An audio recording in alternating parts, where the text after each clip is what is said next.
Gauteng Education MEC Panyaza Lesufi has announced plans to roll out COVID-19 vaccination campaigns at schools. Rising new infections and the discovery of the Omicron variant lie behind the decision. The department says it's concerned, though, ahead of matric dances and other year-end activities that may become super spreader events. We are joined in studio for more details on the vaccination plans for schools in Gauteng. We're joined by Gauteng Education Spokesperson, Mr. Steve Mabona. Thank you very much, sir, for your time this afternoon. How are you doing? I'm good, and how are you? I'm very well, thank you. So perhaps maybe your version of events in terms of how we got here with this decision. What informed it? No, look, the province actually led by the Premier, when they interact with their vaccination meetings, actually they decided that Department of Health must lead this program after the announcement that the 12 years and older can be, vaccinated. And we've been working behind the scenes just to plan around how we're going to, implement that program. And in the meetings that we actually held in the few days, and which we are currently finalizing our plans, we've decided that we need to identify schools, and we've already identified many schools that can be visited, and out of those we are actually targeting about 40 schools where they will be bringing mobile units.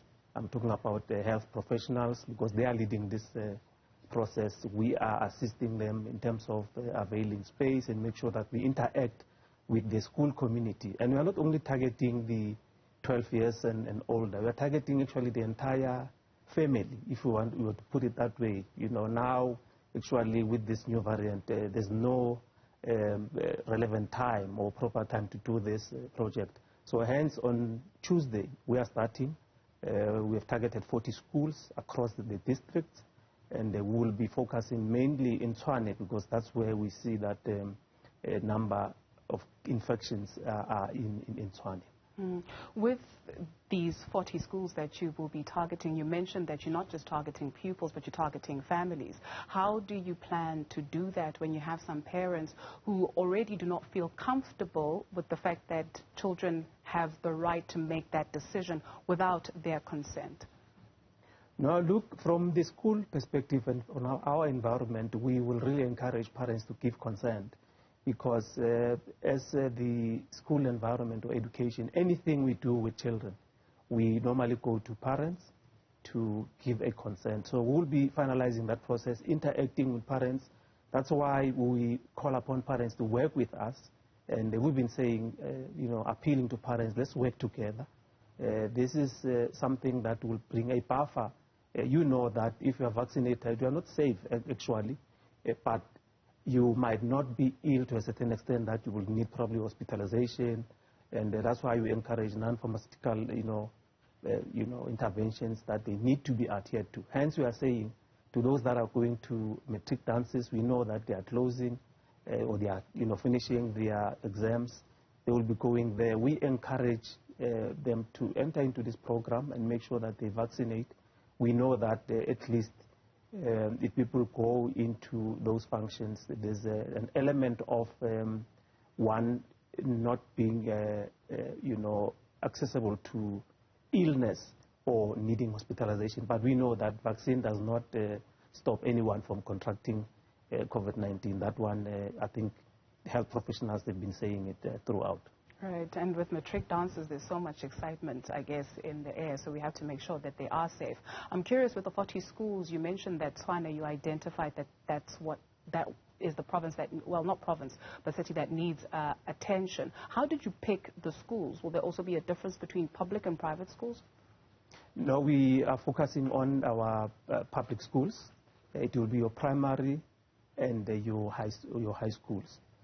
What we did, we provided information to the Department of Health, and basing themselves on the information at their disposal in terms of the infections, in terms of their patterns and their human resource on deployment, who are they going to deploy where. They then decided that the 40 schools have been identified where we will be launching this project, but we will enhance it because what we said, it's not only learners that we are targeting. We are targeting the entire community, or a schooling community, if we were to put it that way. Everyone around that school can come into that mobile site, which will be situated at an identified school. We will disseminate that information to the school community. You know that we work very closely with SGBs, very closely with the stakeholders in a school community. They will be knowing first if their school has been identified. So we're finalizing those plans. I know that this evening we are meeting with the Department of Health just to make sure that we understand, all of us, on our roles, and make sure that this program is a success.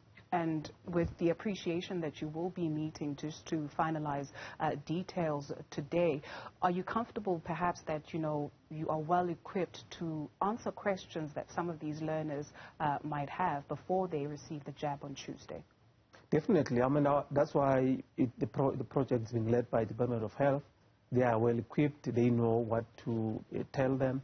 And the entire process before vaccination, you know that there's a screening process that you undergo, and you will then they will allay your fears on how you're going to be receiving. And you know that there's only probably 15 minutes that you need to spend, after being vaccinated, just a waiting period to check on whether there's nothing. But you know that there will be nurses, there will be emergency services in the event of anything, so that we then attend to you or take you to the nearest health facility. Just also curious to find out, in terms of teachers getting vaccinated, where do the numbers sit there? Are you comfortable, that your teachers are getting vaccinated? I ask this because they have such an influence on young people, and all you need to hear is a teacher saying, no, I will not get vaccinated because of X, Y, Z, to dissuade a learner from getting vaccinated.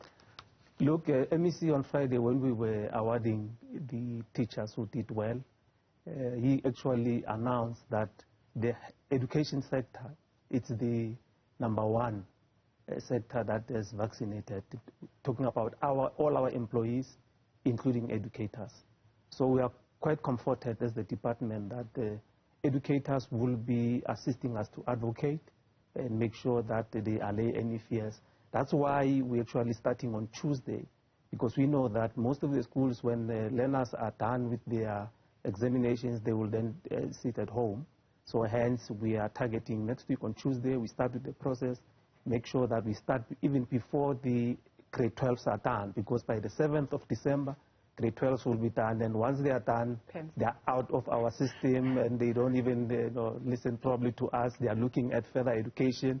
They are now looking to us to go to universities and all that. So that's why we are starting on Tuesday, so that we target all of them and make sure that we also target the entire school community, because some of our centers are far from people that want to access them in a certain community. So all the identified areas, we make sure that at least anyone can go there and vaccinate. And now with this new variant, you know that this is the time where we all need to be vaccinated. Right. Just finally for us, with regards to looking forward to next year, grade 1 and 8 admissions, how are we doing with the online system? Look, with the online system, one will say we are around 70% placement. We've offered so many, placements to parents. Some of them are not accepting because they are looking at a preferred school. And we have indicated, when we started with this process, that we will not be in a position to accommodate everyone that applied at a certain school, because capacity is our challenge. Hence, we have been auto-placing those parents who are not accepting within 7 days, because we are saying, if we don't do that and probably forfeit them like as we did in the previous years, we must come back again as the department, accommodate those that we would have forfeited. So it becomes an administrative nightmare for ourselves, and we felt that we're going to auto-place them. And we are saying those that want to object, you cannot object on something that you've applied to. We gave you 5 options to say, give us 5 schools that you will be in a position to accommodate at. And if you give us 3, and probably 1 accommodate you, then you can't be saying, I'm still waiting for my first choice. Because from where we're sitting, we don't know which one is your first choice. But you gave us 3, looking at the capacity and the waiting list, in that school. we will then be in a position to place them. So that's what we've been doing.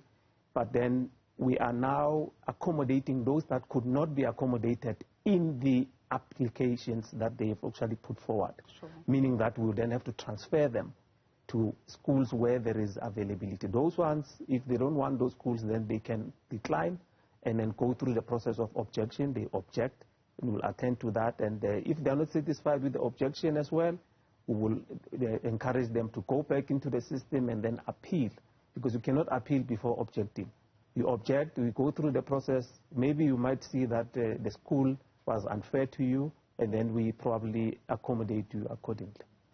Do you understand some of the reasons why, though? I mean, some parents will tell you that it's quite far. I cannot afford the transport cost. Equal Education yesterday releasing that report in terms of classes or schools that are overcapacitated, teachers, you know, having so many learners to one teacher as well.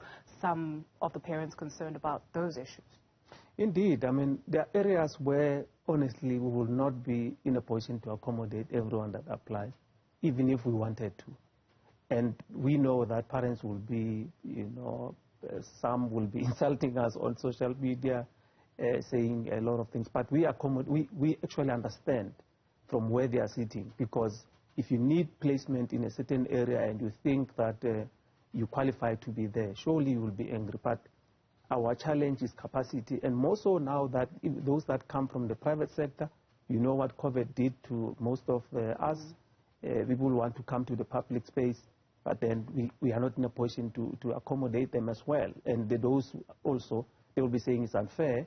Why can't we be accommodated? Because we are also paying taxes. So we try by all means to accommodate, but where we cannot really, we will then have to transfer those placements offers to areas where they can be accommodated. A difficult situation you're faced with. Thank you very much for your time this afternoon.